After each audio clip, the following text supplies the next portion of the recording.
Julius Evola, voulez-vous nous parler de vos origines, de vos années de jeunesse et de votre formation spirituelle? Mes origines, je suis né à Rome.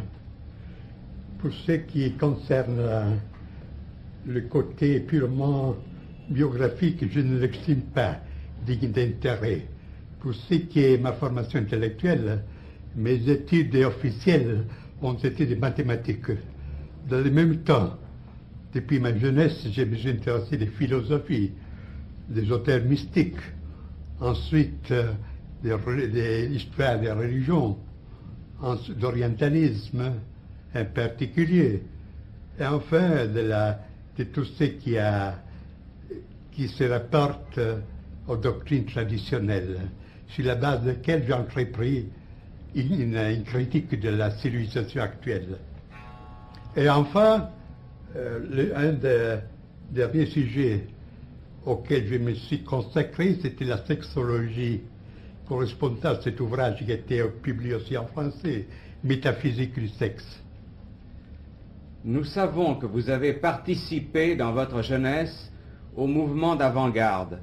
Quels ont été dans cette période vos rapports avec le futurisme et avec Dada? Un rapport avec le futurisme s'imposait par lui-même, parce qu'en Italie n'existait que le futurisme comme art d'avant-garde. Et j'ai connu Marinetti et des autres exponents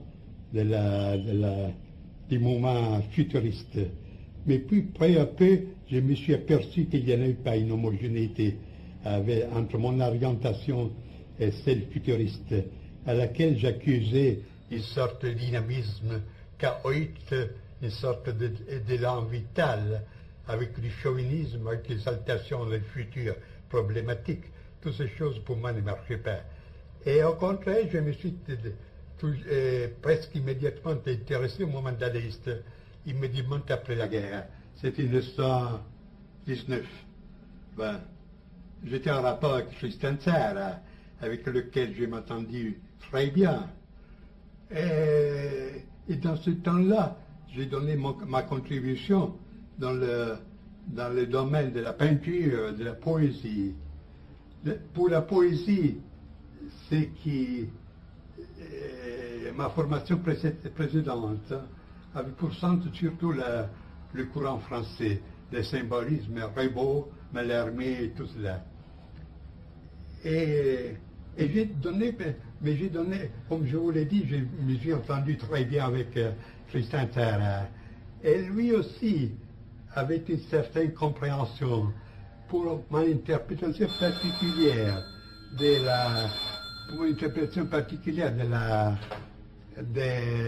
du dadaïsme.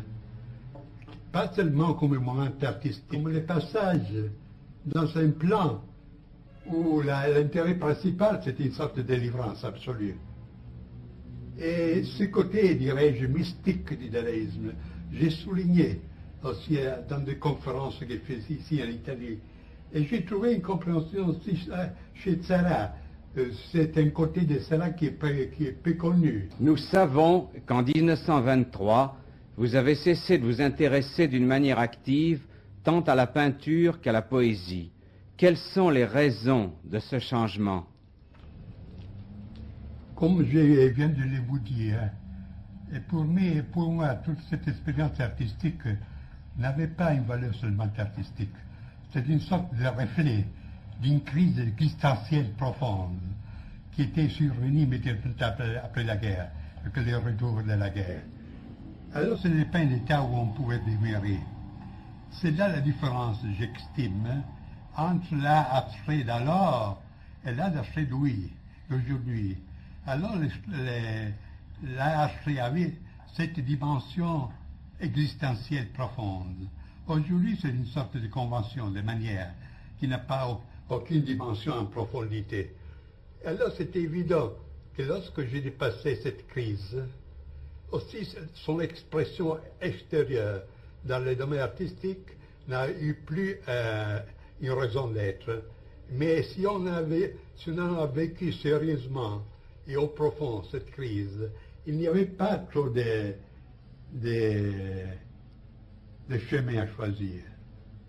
Quelqu'un pouvait se tuer, les autres faire rebrousser chemin, ce qui ont fait aussi certains dadaïstes à partir d'Aragon, par exemple, ou bien s'effrayer le chemin pour une dimension ultérieure de l'expérience. C'est ce que j'essayais. En 1925 et jusqu'en 1930, vous formulez la théorie de l'idéalisme magique et de l'individu absolu.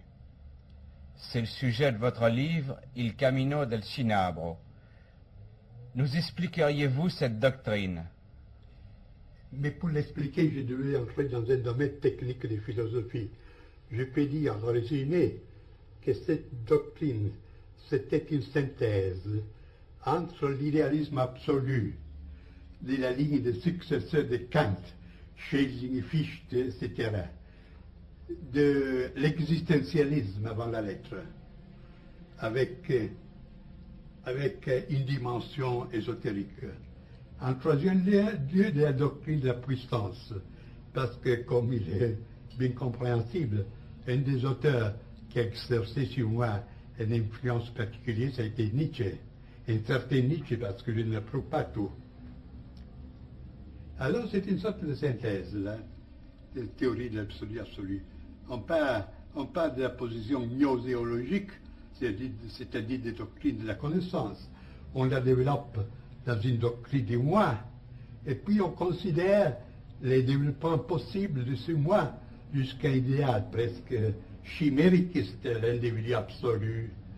Et les phases de ce développement ont été exposées dans les deuxièmes volumes de cette doctrine de cette théorie d'individu absolu, qui s'appelle phénoménologie de l'individu absolu. Le mot est permis phénoménologie et apprendre dans le même sens de Hegel, phénoménologie de Geist, phénoménologie de l'esprit, pas dans le sens d'un recueil de phénomènes plus ou moins.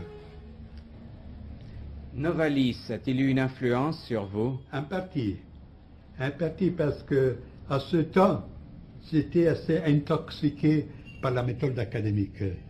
Et Novalis, je reconnais qu'il avait des intuitions très profondes.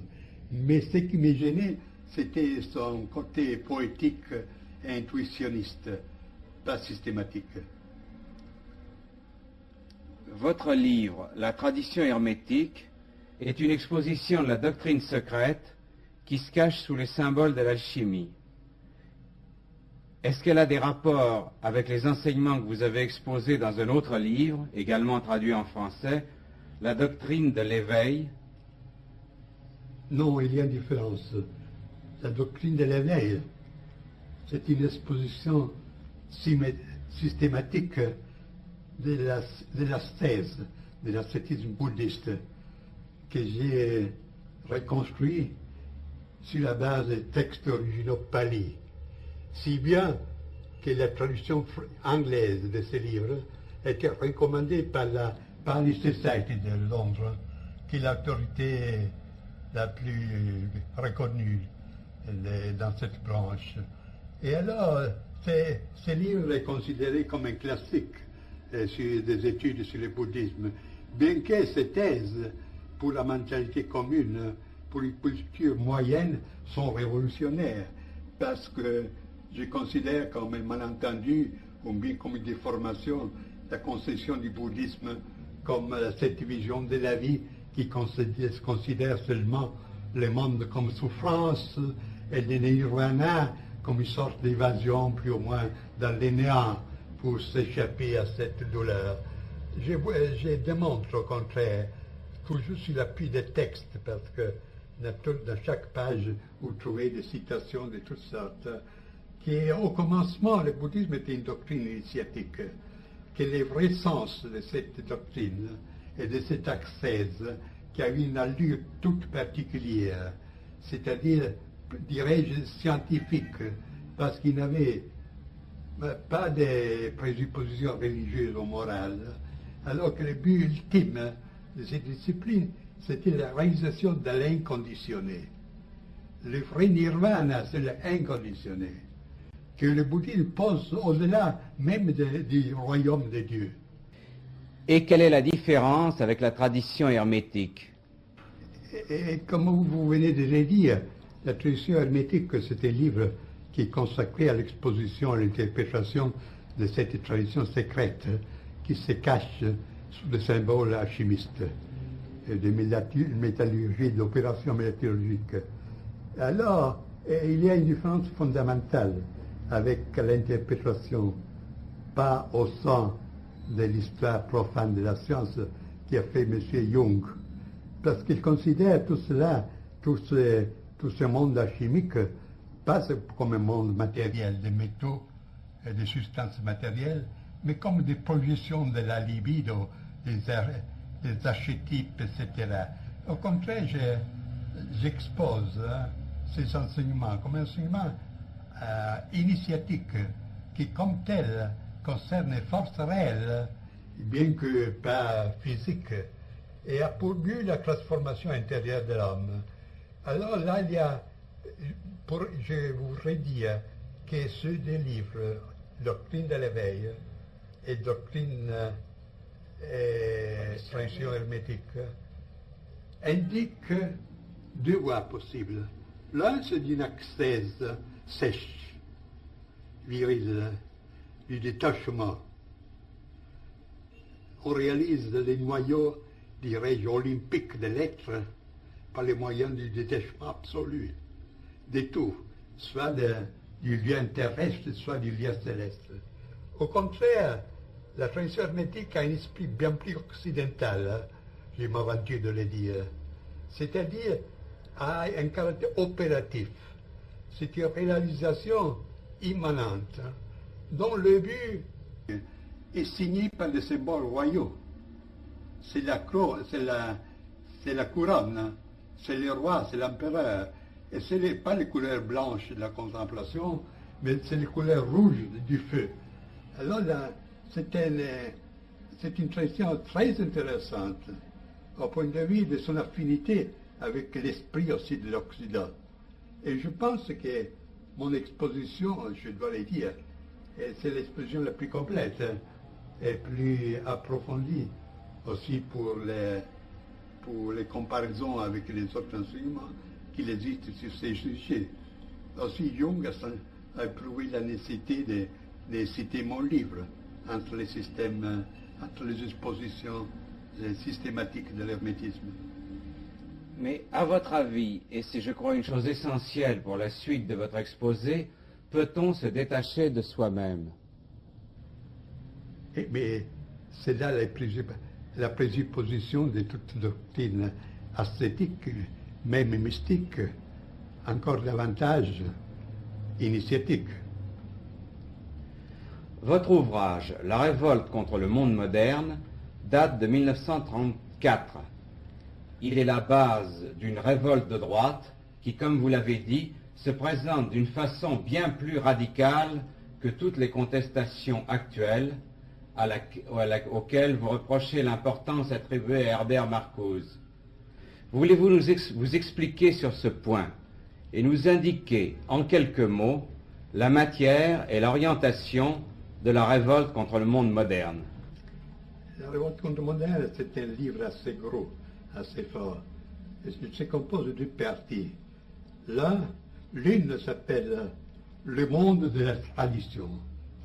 Et je cherche de donner ce qu'on appelle en philosophie une doctrine des catégories du monde traditionnel, c'est-à-dire les formes constantes dans lesquelles se présentent à travers des différences presque indéfinies, mais qui ne cachent pas l'identité de la substance, la forme dans laquelle se présentent les structures fondamentales d'une société, c'est-à-dire à partir de la royauté, la loi, l'État, l'espace, le temps, la guerre, la relation entre les sexes, le jeu, et c'était tout cela, en puisant dans les documents les plus variés, à partir de l'Extrême-Orient jusqu'à l'Amérique précolombienne, du Moyen-Âge jusqu'à l'Antiquité méditerranéenne, etc.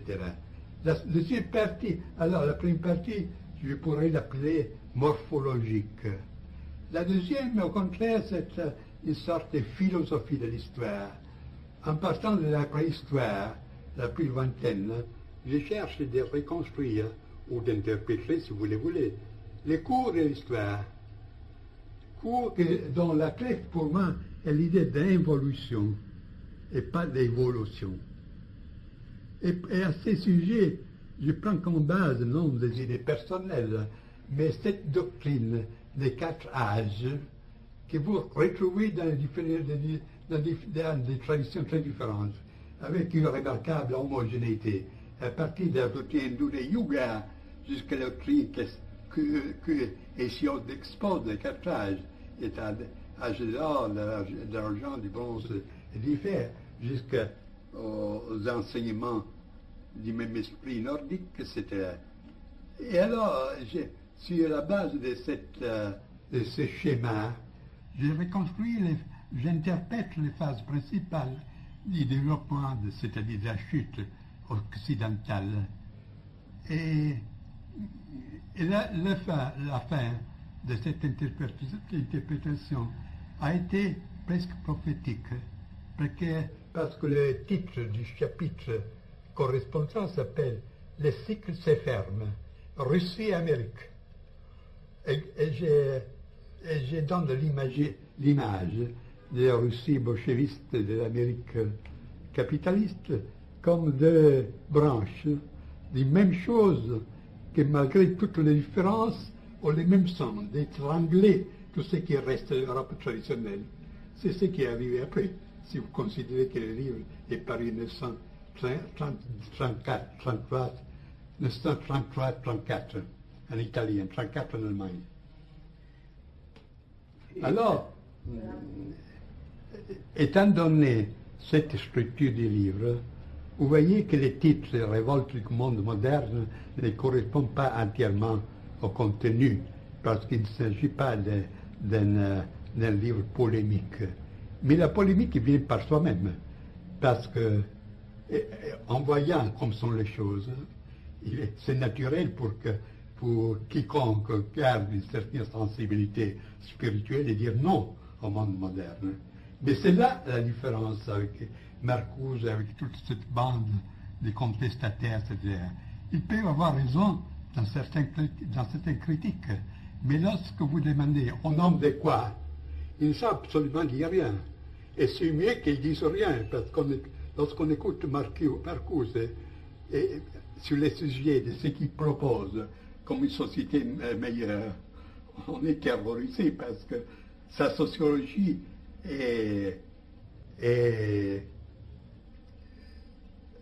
s'inspire d'un freudisme tellement grossier qui fait absolument rire. Alors c'est ça, puisque dans mon livre, comme point de départ, je pose le monde de la tradition, je pose en même temps le point de repère. À propos de la tradition, dans le sens éminent, dont vous vous considérez en Italie comme le principal théoricien, quels sont les rapports entre vos idées et celles de René Guénon, qui avait la même orientation traditionnelle et antimoderne? Bon, il y a une différence qui, en partie, dépend de ce qu'on appelle les questions personnelles. Parce que ma constitution, ma tradition était différente de celle de Guénon. Guénon était somme toute un intellectuel. Moi, j'étais plus pour le côté actif, pour le côté action, etc. Et ces différences se projettent à une certaine mesure aussi dans les interprétations respectives que nous donnons à tout l'héritage traditionnel. Pendant que Guénon souligne surtout le rôle de la contemplation, de la connaissance, moi, je ne nie pas le rôle que connaissance et contemplation ont. Mais je dis qu'une autre voie possible, c'est celle de l'action. Et dans mes interprétations, j'ai souvent fait tomber l'accent sur la tradition, sur la création de l'action. Et par là même, et on voit la différence qui consiste dans le fait que Guénon donne la priorité à la caste sacerdotale comme dépositaire de la contemplation, pendant que moi je donne la prééminence à la tradition guerrière et royale. Et cette différence se reflète dans le rôle que nous lui donnons à l'Église et à l'Empire. Guénon estimait que si l'Occident a eu une tradition, ceci est dû à l'Église, à la tradition catholique. Moi, j'affirmais avec Dante, je dirais, au demeurant, que la tradition ghibelline de l'Empire était l'exponent justement d'une tradition de la même dignité, avec une dimension surnaturelle qui est très claire dans l'idéologie ghibelline des Hohenstaufen, des empereurs allemands. Et j'ai cherché de trouver les documents, les témoignages de cette veine secrète dans la littérature chevaleresque et surtout dans le mystère du Graal, qui pour moi c'est un mystère absolument gibelin. Alors, en cherchant des témoignages sur la spiritualité impériale, sur la gibelline, je me suis rapporté à toute la tradition chevaleresque, notamment à la tradition du Graal, que j'ai interprété dans un livre qui est paru aussi en français, qui s'appelle Les mystères du Graal et la tradition gibelline. Et alors il apparaît que le Graal, qu'on devait retrouver pour faire fleurir de nouveau un royaume déchu, c'était justement l'héritage de cette tradition unitaire, royale et sacerdotale dans le même temps. Parce que c'est là un point de différence avec Guénon.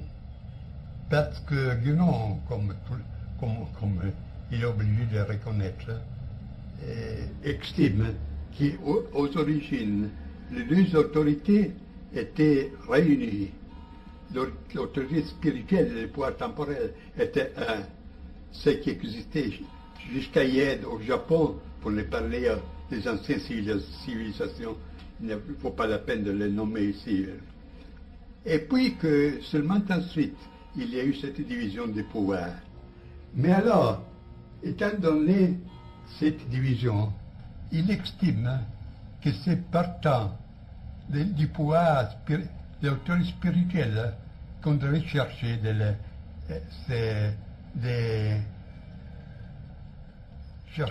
venir à une reconstruction traditionnelle.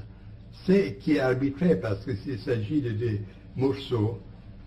On peut concevoir la même entreprise aussi partant de l'autre tronc, c'est-à-dire intégration royale dans la dimension spirituelle. Et de là, il y a des différentes conséquences. Guénon estimait que l'Église catholique aujourd'hui, ce serait le point de repère, le point de repère pour un redressement traditionnel. On voit aujourd'hui où est que va l'Église. Ce sont des illusions. Et je garde une lettre de Guénon avec laquelle nous avions une correspondance très suivie, dans laquelle, puisque j'ai fait cette objection, il a dit, pour moi c'était un devoir d'indiquer certaines possibilités, mais je savais d'avance qu'il aurait eu une fin de nous recevoir. Et alors la direction aujourd'hui ouverte à gauche de l'Église ne laisse pas de doute sur cette chose. Et l'autre point de contraste, c'est au sujet de la maçonnerie, de la franc-maçonnerie. Il considère que, puisqu'il est très formaliste, que lorsqu'on organise l'organisation traditionnelle, au moins aux origines traditionnelles, garde intactes ces rites, ces cérémonies, toutes ces opérations, elle maintient sa valeur, même si au point de vue pratique, elle subit une dégénération. Bien. Et moi, je ne suis pas de cet avis, n'est-ce pas? Et je ne peux pas que constater l'action dans le sens antitraditionnel, que depuis la vieille de la Révolution française jusqu'à hier, la maçonnerie comme une sorte de religion du troisième État a exercé. Et je suppose que dans la maçonnerie qui aux origines avait un caractère initiatique, qui dans cette maçonnerie se sont infiltrés, sont pénétrés des influences qui lui ont donné une direction tout à fait contraire. Est-ce que vous accepteriez de nous parler d'un point particulier? C'est le livre le plus mystérieux de Guénon, Le Roi du Monde. Oui. Qu'en pensez-vous? Eh bien là, c'est un aperçu général du caractère, de nature documentaire. Il constate comme l'idée d'un centre suprême du monde revient dans les traditions les plus diverses. Et il décrit ces différentes traditions. Et décrit aussi quelle est la fonction attribuée à ce centre. Quant à dire si ce centre existe ou non, il croit qu'il existe, mais il ne va pas trop à s'aventurer dans cette information, dans une affirmation si dangereuse. Ce roi du monde devait contrôler les destins de l'humanité. Que fait-il? Parce qu'il est clair que l'Occident, depuis longtemps, a pris la voie du déclin, d'involution. Et aujourd'hui, encore davantage. Que fait-il? Ou il ne peut pas, ou il ne veut pas intervenir. Alors, c'est là un problème. Sur le plan de l'action, quels ont été vos rapports avec le national-socialisme et le fascisme? Est-ce qu'à cet égard, il faut se reporter à votre livre, Le fascisme et ses critiques du point de vue de la droite, suivi des remarques sur le Troisième Reich? Bon, il faut que je dise d'abord que je n'étais ni fasciste, ni national-socialiste, ni membre d'aucun parti, comme je n'ai pas donné ma voix à aucune élection. Pour ce qui est de ce mouvement, il y a deux côtés à considérer.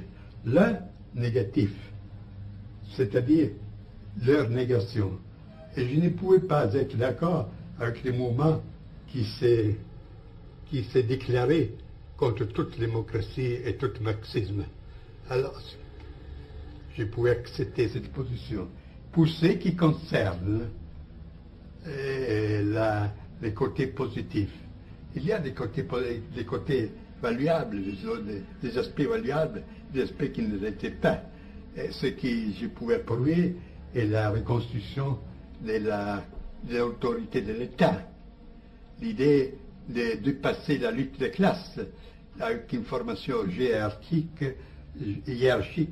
et corporative, et un certain style militaire et discipliné de la nation, et une certaine tendance anti-bourgeoise.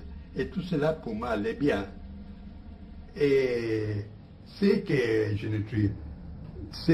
n'approuve pas, c'est le côté dictatorial. Chez nous, le mal est à moitié parce que, bien que nominalement, la monarchie existait encore.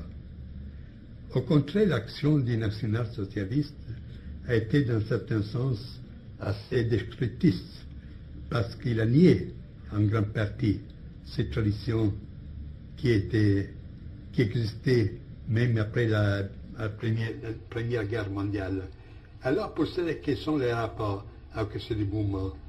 Je n'ai exercé presque aucune action dans le monde du fascisme, aussi pour des raisons particulières de mentalité et pour une sorte de maçonnerie qui s'était formée là, des groupements fermés. Pendant que j'exerçais une certaine action en Allemagne, mais justement dans ce milieu qui n'était pas justement national-socialiste, mais qui était conservateur aristocratique. Et j'étais très ami du baron von Gleichen, qui était le président du Herrenclub, du club des seigneurs de Berlin, dont le rôle est assez connu dans la période précédente. Et pas avec les mouvements nazistes en tant que tel. Pour IT, je n'avais aucune sympathie, parce qu'avant tout, j'ai trouvé qu'il était une nature prolétarienne. En second lieu, qu'il est un type dangereux de posséder, bien très doué, d'où ses succès, etc. Et pour ce qui est de la SS, le discours est un peu différent. Parce que d'habitude, on connaît de la SS seulement les aspects les plus fâcheux, camps de concentration, tout cela, Gestapo, etc. Mais il faut se rappeler que Himmler flirtait avec l'idéal de l'ordre, ce qu'on appelait, il y a aussi un livre français, l'ordre noir.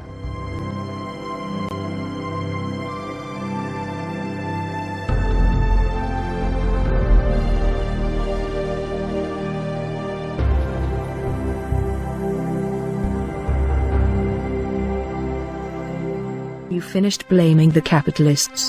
Finished blaming the communists? Finished blaming the left? Finished blaming the right? Finished blaming political corruption, the New World Order, and the 1%? Then the Solar Warrior Revolution could be for you. This revolution is intended for courageous individuals who are not victims and who aim to be fully responsible for their lives. This initiative is created for those noble individuals who have no idols, who don't dream to live as today's celebrities do, who don't intend to act as legends, but to be legends. It is aimed for those who want to fight for something powerful that can provide a true challenge and a worthy aim. This aim is total rebellion. This rebellion does not challenge egos, does not play the game of ideologies, does not play in the political arena, and is not a show nor a spectacle. Total rebellion challenges the determining laws of a global power structure that is beyond all political, economic and individual aims. Only heroic principles can shed light upon the deep constrictions caused by this structure of power. As a first step toward this aim, Miguel invites you to participate in the Solar Warrior Media. And in order for this mission to become unplugged from the cybernetic domain, you are also provided with 3 revolutionary essays. In the Solar Warrior trilogy, more than 1200 pages support the requirement for thinking globally and acting locally, as the key premise for total rebellion. In these teachings is inherited the wisdom of the last modern heroes, allowing to unveil the true mask of today's global enemy, and allowing to recover from the mists of time the highest of all warrior ideals, the Solar Warrior. This is the purpose of Origins, Rise and Decline. A journey into the legendary origins of the Solar Warrior, the most valorous and excellent expression of human heroism, who ultimately illuminates the heart of myth and legend. The second volume, The Eclipse, describes the consequences for humanity of the progressive disappearance of the Solar Warrior ideal, as well as the counterattack of ideologies and irrational dark forces, which caused the progressive constitution of the techno-system. This cybernetic exoskeleton provides humanity with material advantages for the cost of happy, ignorant obedience. And finally, in A New Hope are described the autonomous character, the weak points and the core unsustainability of the techno-system. Yet there is also outlined in A New Hope the potential of recovering a conception of humanity harmonically linked to the cosmos. The potential of incarnating, once again, the Solar Warrior.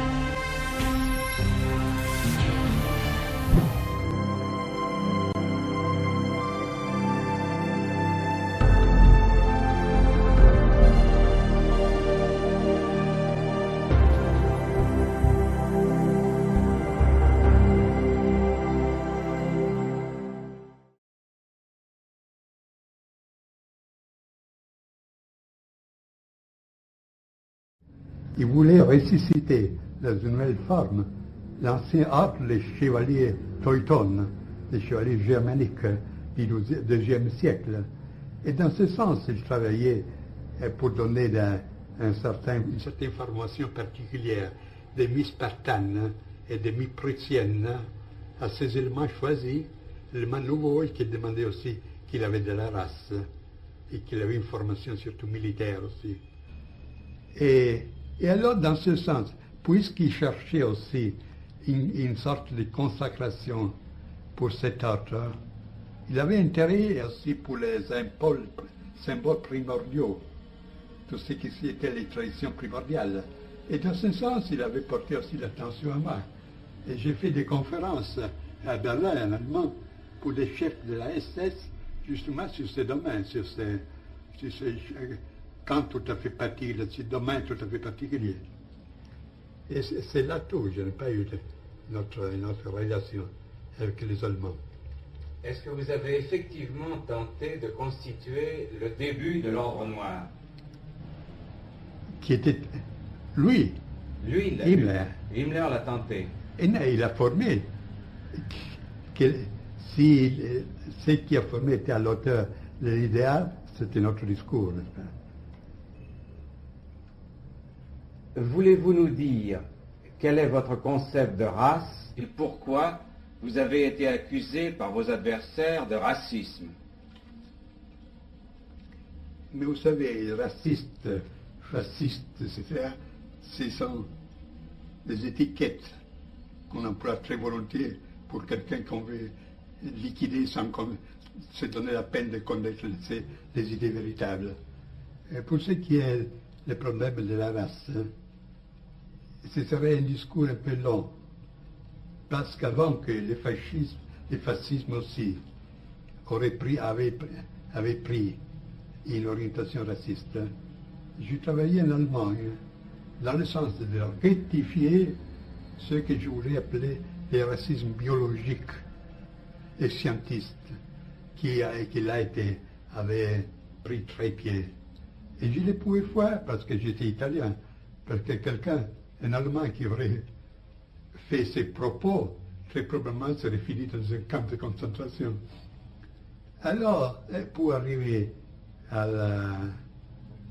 l'essentiel, je me suis occupé du racisme, mais avec l'intention de le rectifier. De là, une doctrine toute particulière de la race. C'est évident que, comme toute conception, aussi celle de la race dépend de l'idée qu'on a de l'âme. Si cette idée matérialiste, c'est évident qu'il y a aussi les conceptions qu'il prend pour base seront matérialistes. Et ce sera différent lorsque la base est différente. Alors moi, je suis parti pas par la conception biologique de l'être humain, de l'entité humaine, mais bien de la conception traditionnelle. L'homme composé par un esprit, une âme et un corps. Et alors j'ai posé le problème de la race pour toutes les éléments. Alors j'ai formulé une théorie de la race du corps qui correspond plus ou moins à l'anthropologie courante. Une théorie de la race de l'âme qui étudie la typologie des manières de réagir, des sentiments, des aspirations, tout cela. Tout cela peut avoir un style particulier qui peut être aussi caractéristique à un certain groupe humain. Et au sommet, il y a la race de l'esprit. Ce sont les formes typiques qui peuvent avoir l'attitude vis-à-vis au spirituel, à la vie et à la mort en général, les surnaturels, etc. Alors, dans cette manière, j'ai présenté un tableau plus complet, plus intégral du problème de la race. Et il se peut qu'intéresse que Mussolini, dont, je le dis entre parenthèses, je n'étais pas l'éminence riche, comme on a écrit en France, mais que j'ai vu seulement dans cette occasion, a eu l'occasion de lire ce livre que j'écris en Italie, ça s'appelle Synthèse de la doctrine de la race, avec ses différenciations. Et il était enchanté, au point qu'il voulait en faire la base pour une action particulière dans laquelle l'Italie aurait été jugée active vis-à-vis de l'Allemagne, pour la supériorité et caractère plus complète de cette thèse. Et c'est là la première occasion que j'ai vu Mussolini, lorsque la guerre avait déjà commencé. Alors tout se racontait, pour moi, éminence riche, Mussolini, etc., ce sont de la fantaisie pure. J'ajoute que le racisme, ce n'est pas un synonyme d'antisémitisme. Le problème du judaïsme, pour moi, existe. Mais on ne doit pas confondre les choses. Dans Les Hommes et les ruines, vous avez avancé une doctrine qui se résume en ces mots: agissez de sorte que ce sur quoi vous ne pouvez rien ne puisse rien sur vous, et aussi chevauchez le tigre. Voulez-vous nous expliquer cette doctrine? Eh bien, il y a là, je me permets de le dire, une petite confusion, parce qu'il s'agit de deux livres très différents. L'un s'appelle les hommes et les ruines, c'est-à-dire les hommes qui sont encore debout au milieu des ruines spirituelles et matérielles de l'époque ultime. L'autre, c'est à le titre Chevaucher les tigres. Le premier, en un certain sens, est positif, parce que je cherche d'exposer les éléments d'une doctrine de l'État, d'une vision de la vie, d'une éthique, la critique de l'économie, du passement du matériel, du capitalisme, du socialisme. Et c'était là le problème de la guerre occulte. Et c'était jusqu'à arriver à un chapitre final qui s'appelle l'Europe, son unité et ses conditions, où je pose les problèmes et je cherche de les résoudre selon un point de vue naturellement traditionnel. Alors ce livre a été écrit, maintenant il paraît en 3e édition, il a été écrit il y a 12 ans, dans le but de servir des points de repère par un groupement des droits italiennes. Il est inutile de remarquer, de souligner que lorsque je parle des droites, je ne parle point du tout de la droite économique, qui pour moi est une subversion telle comme les marxisme et l'autre. Il s'agit d'une droite politique, aristocratique, si vous voulez, comme vous pouvez la concevoir, Metternich, Bismarck, ou si vous voulez, Borra, dans un certain sens. Alors il devait servir comme point de repère pour cette action, pour ce groupement, comme base idéologique pour ce groupement. Et je peux dire qu'après la guerre, celui-ci a été le premier livre, l'unique livre qui a exposé d'une manière systématique une doctrine antidémocratique, une doctrine aussi antisocialiste, etc. C'est l'unique chose qui existe. Maintenant, je cherche de le faire paraître en France. J'ai fait des tentatives. Et je pense que ce serait bien aussi parce on m'a dit qu'il y a assez de forces qui cherchent une orientation plus précise. Et chevaucher le tigre. Chevaucher le tigre, c'est bien. Tandis que le premier livre a une intention positive, et point de repère pour une reconstruction, bien que hypothétique et utopique étant donné le temps. Le deuxième livre a une orientation, a une prédisposition négative. C'est-à-dire que nous sommes désormais dans une époque de dissolution complète, qu'il y a des procès en cours qui sont arrivés à une phase telle qu'on ne peut plus les arrêter. Au point que s'opposer directement à ce procès, à ce phénomène, on risquerait d'être écrasé. Alors il y a une autre manière de les accepter, mais lui donner une direction différente.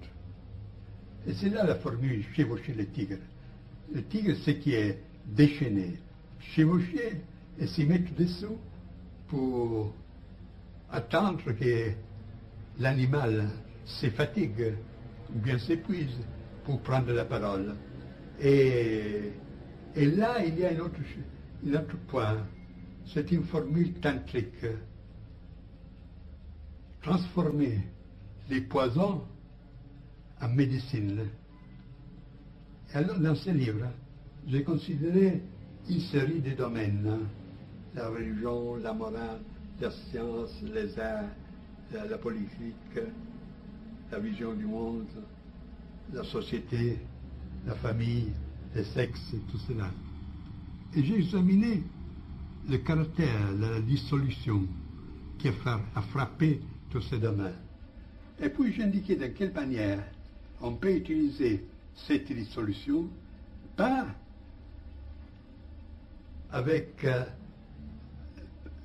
résultat négatif pour une destruction, comme c'est le cas pour la plus grande partie des personnes, mais pour un homme que j'appelle l'homme différencié, pour acquérir une libération supérieure, en détruisant de certaines formes qui somme toute ne sont pas les formes du monde de la tradition, mais la forme de la civilisation de la société bourgeoise, acquérir une nouvelle supérieure liberté. Alors c'est là le thème de ce deuxième livre. Vous vous êtes beaucoup occupé du sexe et surtout de la métaphysique du sexe. Un de vos ouvrages, paru en France, y a rencontré beaucoup d'intérêt. Pouvez-vous nous en parler?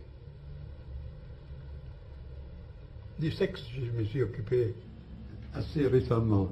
Et ce livre a eu son point de repère, avec l'intention que j'avais d'écrire une introduction au livre de Weininger, Sexe et caractère. Puis j'ai vu que la matière s'élargissait d'une manière telle que ce n'est pas possible de contenir la centrale. Alors, naturellement, en recueillant les autres matériaux, j'écris ce livre. Et on peut dire que, dans un mot, que c'est l'anti-Freud. C'est la position de Freud. On peut dire que, tandis que Freud a découvert une dimension transcendante, mais presque démoniaque du sexe, subpersonnel, je cherche de retrouver dans l'expérience du sexe une dimension transcendante au sens supérieur, qui conduit à nous. En grec, on pourrait dire anagogique, pendant que l'autre est catalogique, c'est qui conduit vers le bien. Et alors, il y a là un examen, pas seulement des formes profanes de l'amour et de l'amour sexuel, tel que presque tout le monde les connaît, pour y découvrir une expérience plus profonde, de laquelle même les personnes intéressées, c'est-à-dire les personnes qui s'aiment, ne s'aperçoivent pas. Ils ne s'aperçoivent pas justement là où cette dimension serait la plus importante, dans l'orgasme sexuel. Alors, il y a constaté, d'un point de vue qu'aujourd'hui on appelait phénoménologique, ces aspects d'expérience sexuelle. Je suis passé en considération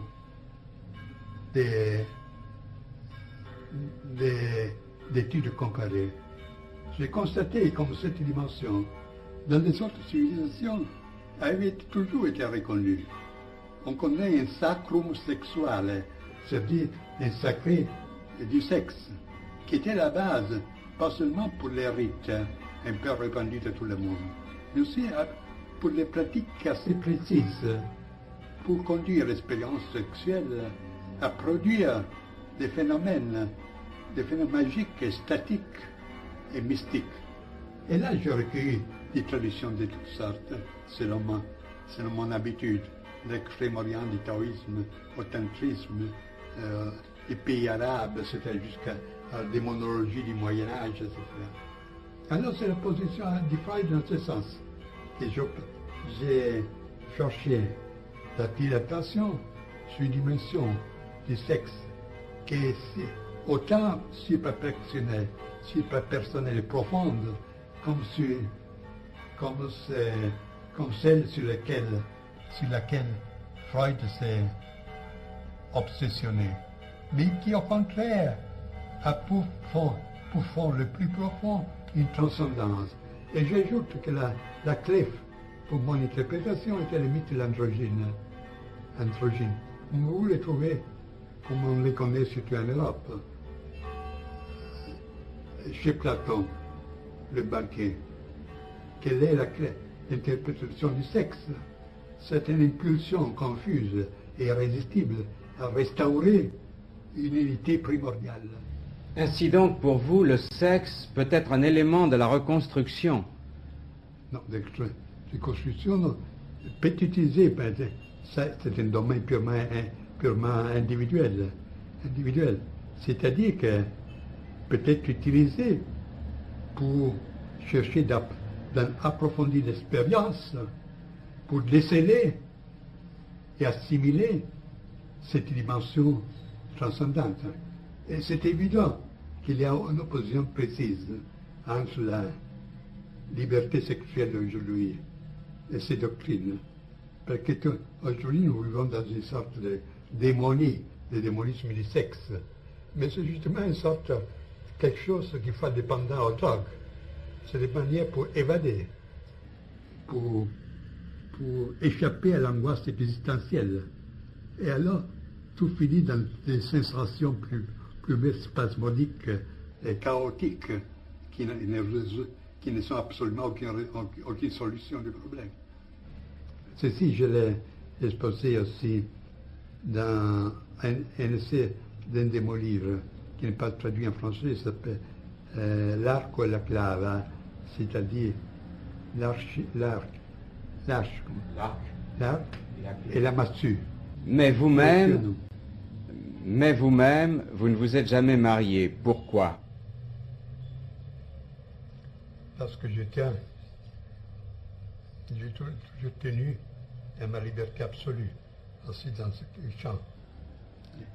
Je ne connais pas même ma famille, c'est-à-dire, elle existe, mais j'ai vécu toujours d'une manière indépendante et absolument anti-bourgeoise. Ainsi que je n'ai eu jamais une profession, une occupation dans un bureau, etc. Je me suis préféré d'avoir moins de possibilités, mais une pleine liberté. Et puis, au point de vue sexuel, je ne suis pas pour la monogamie. Veuillez excuser cette question, mais on a souvent dit que vous vous livrez à des pratiques magiques, à la magie noire de la voix de la main gauche tantrique. D'où pensez-vous que naissent de tels bruits, de telles suppositions? Mais comme je vous l'ai dit, il y a des personnes qui veulent absolument créer des mythes et prendre les occasions les plus drôles pour se satisfaire. On est arrivé même, justement, c'est en France qu'on a écrit que chez moi, on célèbre les messes noires avec les jeunes filles blondes chaque semaine. Alors, étant donné mes conditions, il y a à dire ce mot allemand, zu schön um wahr zu sein, c'est-à-dire c'est trop beau pour être vrai. Alors, ce que je peux dire, qu'en 1927, 28 et 29, j'ai organisé ce qu'on s'appelait le groupe de Our, qui ne s'occupait pas de magie, mais des opérations initiatiques. Et après cette période, alors il faut distinguer entre des pratiques initiatiques et des pratiques magiques, ce qui est assez différent. Et j'ajoute que de ce groupe de Our est né un ouvrage qui est presque unique dans son genre. Ce sont des 3 volumes qui s'appellent Introduzione alla magia, Introduction à la magie.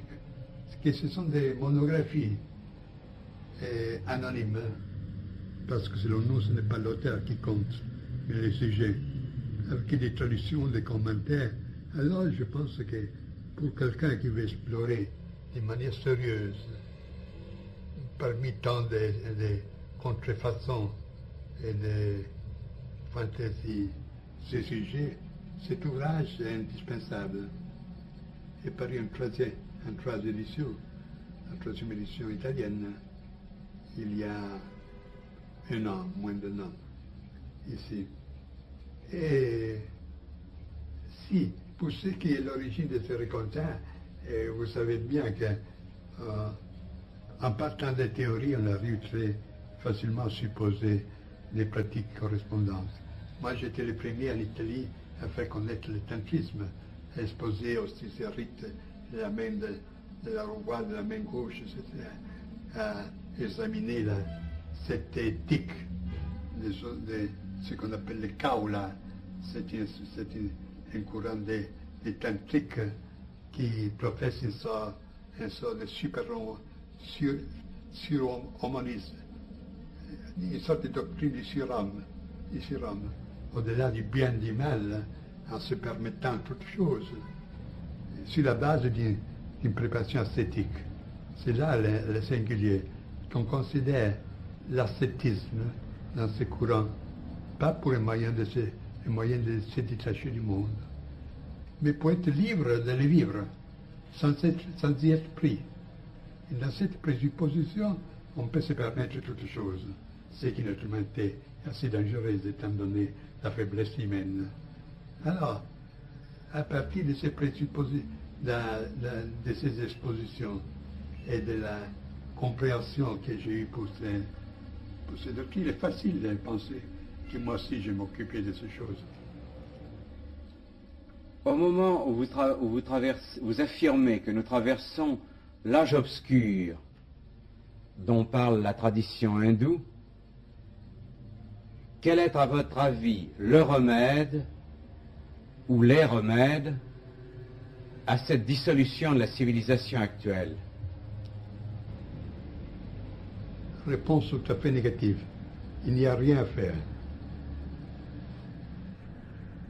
Selon cette doctrine de philosophie de l'histoire ou métaphysique de l'histoire, sur une base involutive dont je vous ai parlé dans les questions précédentes, nous sommes jusqu'à la fin, presque à la fin d'un procès de dissolution qui a commencé pas hier, qui ne consiste pas dans ses aspects plus ou moins indifférents, bien que fâchés de la société de consommation, technocratie et tout ça, mais qui ont commencé bien en avant, avec la perte progressive de tout sens réel, du surnaturel, avec la coupure des liens qui rattachaient l'homme à ce qui est plus humain, plus que humain.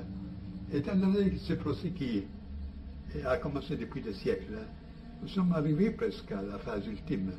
Et c'est assez absurde de chercher d'arrêter ces procès comme arrêter une lavine. On dit lavine, la neige qui forme une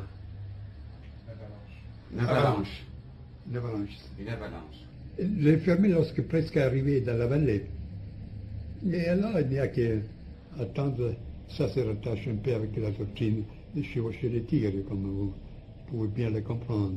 Et il n'y a que dire que ce qui est important est que cette personne s'est-il malgré tout debout pour continuer, même de manière souterraine.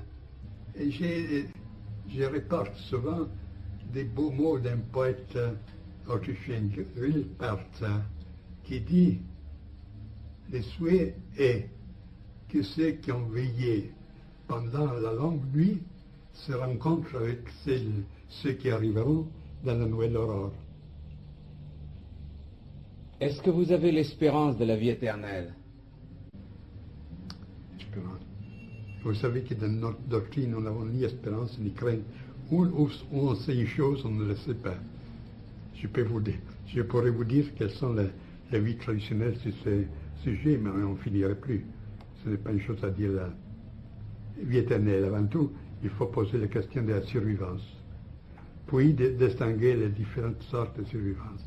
Puis distinguer la survivance de l'immortalité, et ainsi de suite. Parler de la première mort et de la seconde mort.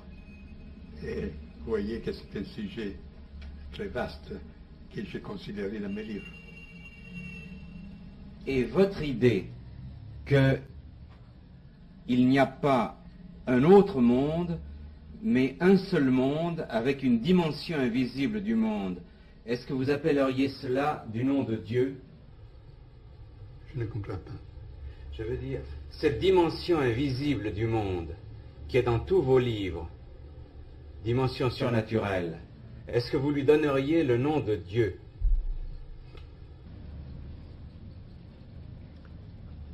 Je me permets de vous dire que la question est mal posée. Avant tout, il n'existe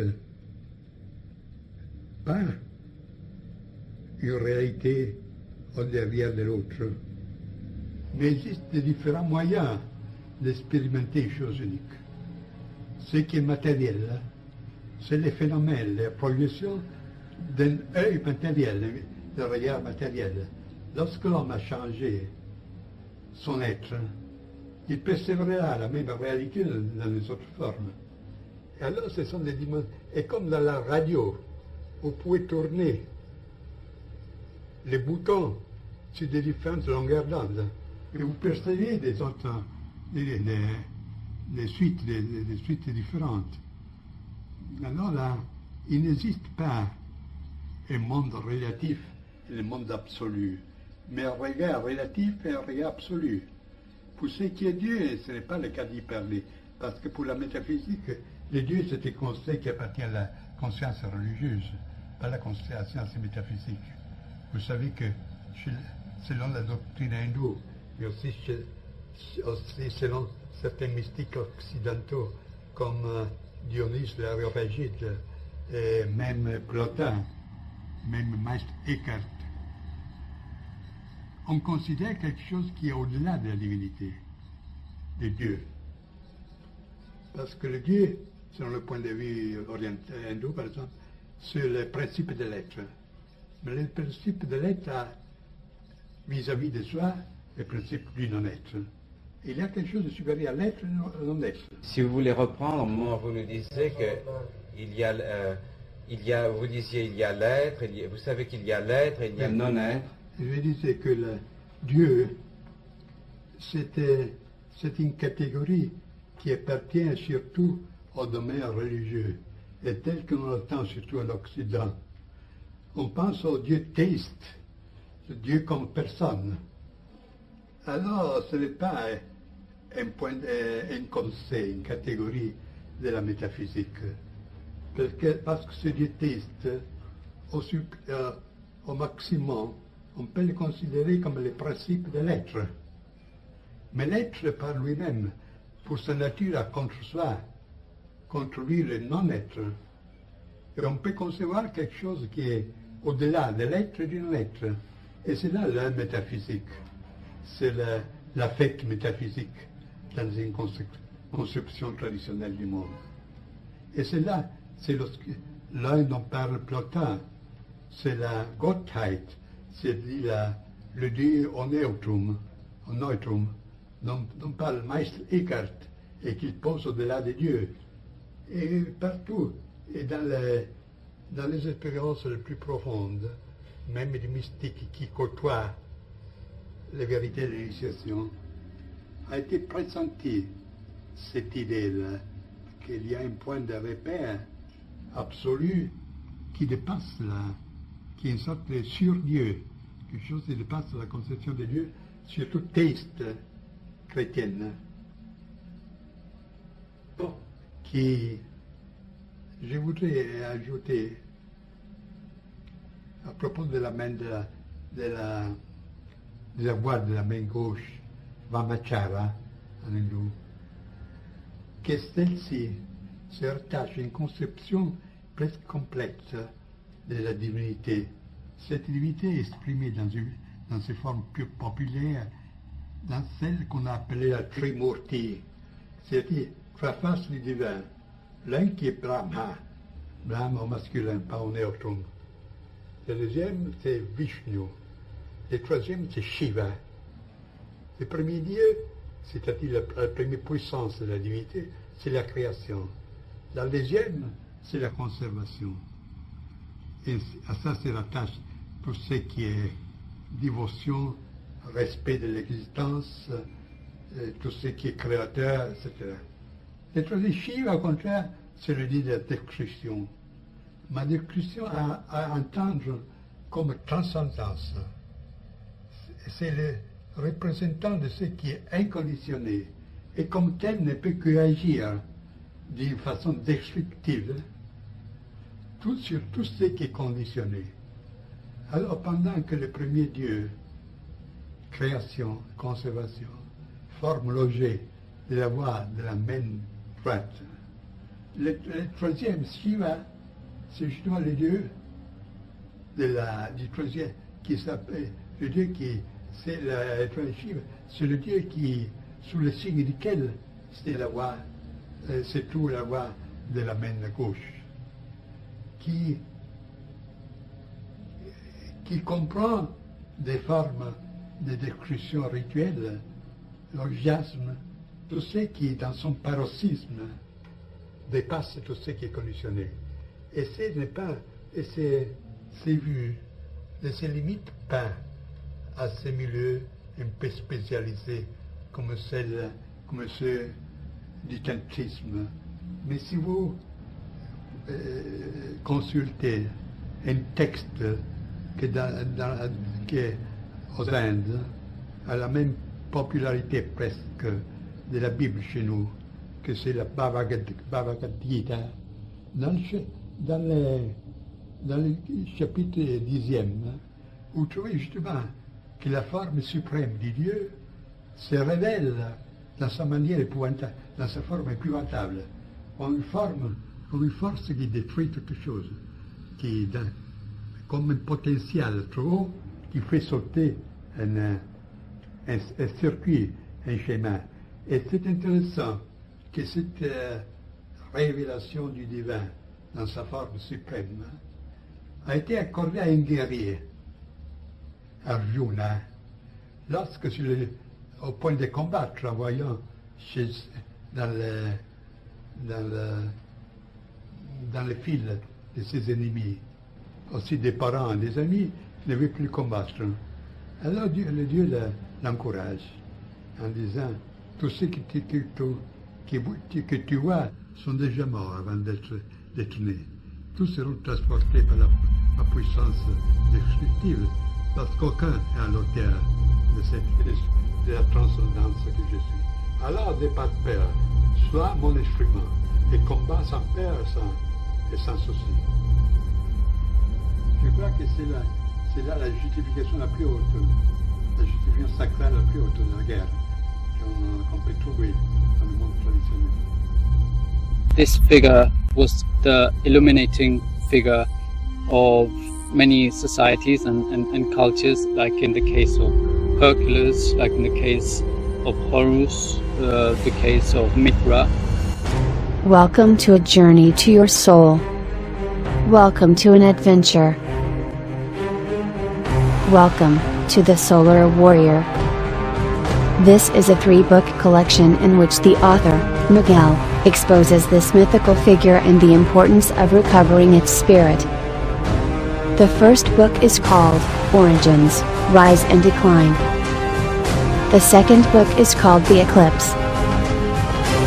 And the third is called A New Hope. Please view the 4 interviews with Miguel carried out by Jan in this YouTube channel. And let the solar light be with you. The Solar Warrior Trilogy is already available in your main book retailers. Please visit thesolarwarrior.com and take the opportunity to participate in the book trilogy social networks. In the case of the Solar Warrior, the idea is to synthesize the material and the spiritual, and to create that synthesis first within and then project it into society.